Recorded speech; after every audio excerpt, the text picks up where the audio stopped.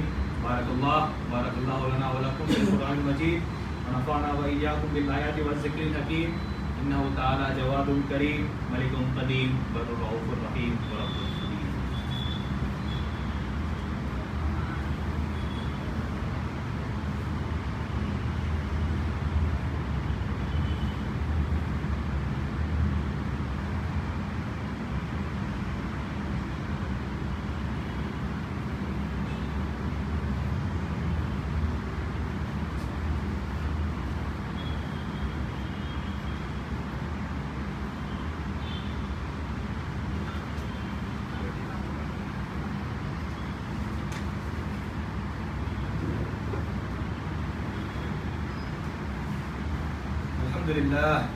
الحمد للہ رب العالمین الرحمن الرحیم مالک یوم الدین والصلاة والسلام علی رسولہ الامین وعلی آلہ واصحابہ اجمعین. اما بعد، اعوذ باللہ من الشیطان الرجیم. بسم اللہ الرحمن الرحیم. یا ایہا الذین آمنوا قوا انفسکم نارا وقودها الناس والحجارة علیہا ملائکۃ غلاظ شداد لا یعصون اللہ ما امرهم ویفعلون ما یؤمرون. قال الله تعالى يوم يفر المرء من أخيه وأمه وأبيه وصاحبته وبنيه لكل امرئ منهم يومئذ شأن يغنيه.